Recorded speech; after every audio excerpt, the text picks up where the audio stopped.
شروع اللہ کا نام لے کر جو بڑا مہربان نہایت رحم والا ہے۔ بکھیرنے والی ہواؤں کی قسم جو اڑا کر بکھیر دیتی ہیں، پھر پانی کا بوجھ اٹھاتی ہیں، پھر آہستہ آہستہ چلتی ہیں، پھر اس چیز کو یعنی بارش کو تقسیم کرتی ہیں کہ جو وعدہ تم سے کیا جاتا ہے وہ یقیناً سچا ہے، اور انصاف کا دن ضرور واقع ہوگا۔ اور آسمان کی قسم جس میں کئی رستے ہیں کہ اے اہل مکہ تم ایک اختلاف والی بات میں پڑے ہوئے ہو، اس سے یعنی عقیدہ آخرت سے وہی پھرتا ہے جو اللہ کی طرف سے پھیرا جائے۔ اٹکل دوڑانے والے ہلاک ہوں جو بے خبری میں بھولے ہوئے ہیں، پوچھتے ہیں کہ جزا کا دن کب ہوگا؟ وہ دن ہوگا جب ان کو آگ میں عذاب دیا جائے گا۔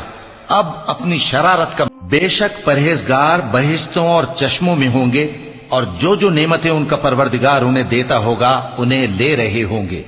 بے شک وہ اس سے پہلے نیکیاں کرتے تھے، رات کے تھوڑے سے حصے میں سوتے تھے اور صبح کے اوقات میں بخشش مانگا کرتے تھے، اور ان کے مال میں مانگنے والوں اور نہ مانگنے والوں دونوں کا حق ہوتا ہے۔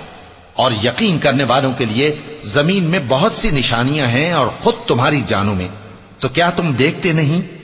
اور تمہارا رزق اور جس چیز کا تم سے وعدہ کیا جاتا ہے آسمان میں ہے، تو آسمان اور زمین کے مالک کی قسم یہ اسی طرح قابل یقین ہے جس طرح تم بات کرتے ہو۔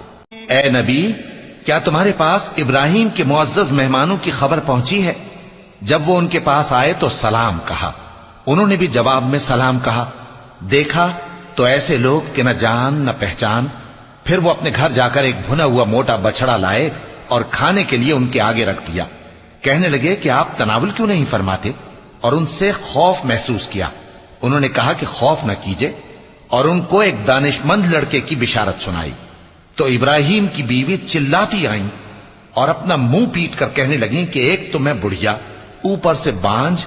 انہوں نے کہا تمہارے پروردگار نے یوں ہی فرمایا ہے، وہ بے شک صاحب حکمت ہے، خبردار ہے۔ ابراہیم نے کہا کہ فرشتوں، اب تمہارا اصل کام کیا ہے؟ انہوں نے کہا کہ ہم گناہگاروں کی طرف بھیجے گئے ہیں تاکہ ان پر گارے کی پتھریاں برسائیں جن پر حد سے بڑھ جانے والوں کے لیے تمہارے پروردگار کے ہاں سے نشان کر دیے گئے ہیں۔ پس وہاں جتنے مومن تھے ان کو ہم نے نکال لیا، پھر اس بستی میں ہم نے ایک گھر کے سوا مسلمانوں کا کوئی گھر نہ پایا، اور جو لوگ عذاب علیم سے ڈرتے ہیں ان کے لیے ہم نے وہاں نشانی چھوڑ دی۔ اور موسیٰ کے حال میں بھی نشانی ہے، جب ہم نے ان کو فرعون کی طرف کھلا ہوا معجزہ دے کر بھیجا تو اس نے اپنی قوت کے گھمنڈ پر منہ موڑ لیا اور کہنے لگا یہ تو جادوگر ہے یا